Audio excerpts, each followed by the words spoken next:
Nigerians.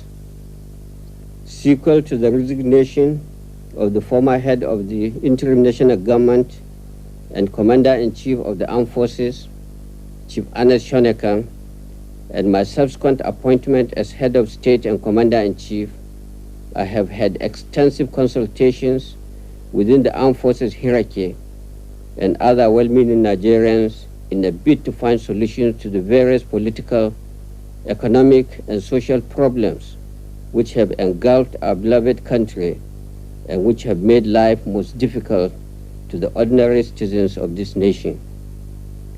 Chief Ernest Shonekan took over as head of state and commander-in-chief of the Nigerian Armed Forces at the most trying time in the history of our country. Politically, economically, and socially, there were lots of uncertainties. Things appeared bleak, and the atmosphere was heavy with uncertainties. However, driven by the belief in himself, his countrymen, and love for his country, he accepted to face the challenges of our time. I will therefore like to take this opportunity to pay tribute to him for his selfless service to the nation. He showed great courage at taking on the daunting task of heading the interim national government, even a greater courage to know when to leave. Many have expressed fears about the apparent return of the military. Many have talked about the concern of the international community. However, under the present circumstances, the survival of our beloved country is far above any other consideration. Nigeria is the only country we have. We must therefore solve our problems ourselves. We must lay a very solid foundation for the growth of true democracy. We should avoid any ad hoc or temporary solutions. The problems must be addressed firmly, objectively, decisively, and with all sincerity of purpose. Consequently, the following decisions come into immediate effect. The interim national government is hereby dissolved. The national and state assemblies are also dissolved. The state executive councils are dissolved.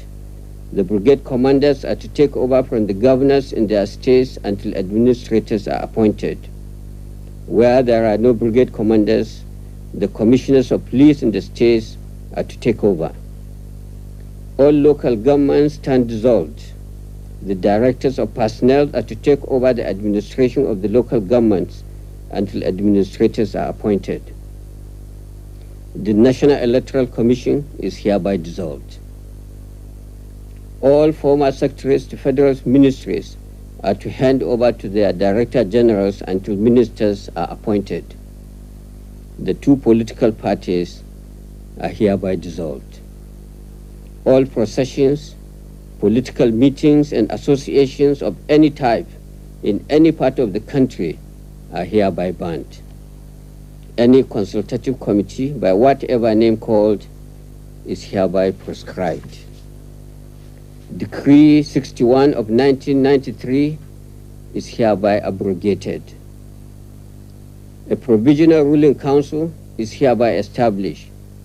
It will comprise the head of state, commander-in-chief of the armed forces of the Federal Republic of Nigeria as chairman, the chief of general staff as vice chairman, the honorable minister of defense, the chief of defense staff, service chiefs, the inspector general of police, the attorney general and minister of justice, the internal affairs minister, the foreign affairs minister, and the national security advisor.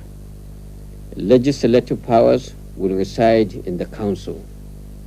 States will be governed by civilian administrators to be appointed later. Also, a federal executive council will be put in place.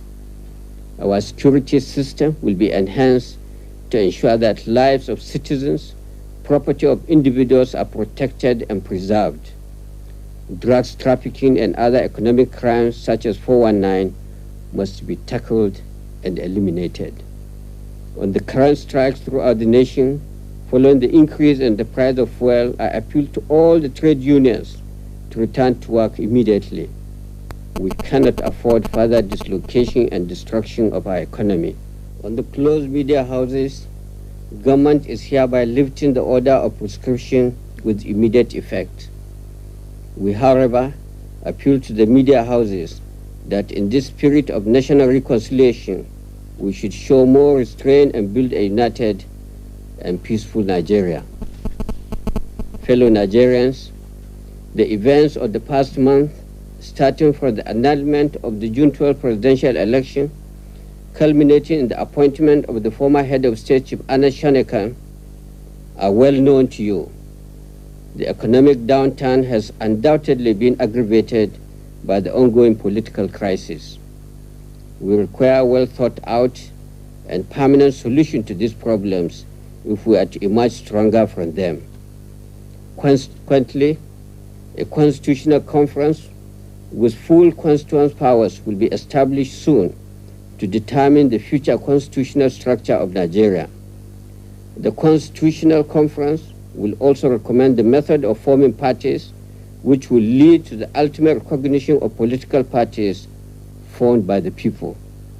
While the conference is on, the reorganization and reform of the following major institutions will be carried out: the military, the police, the customs, the judiciary, NITEL, NNPC, NEPA, the banking industry, and our higher institutions of learning.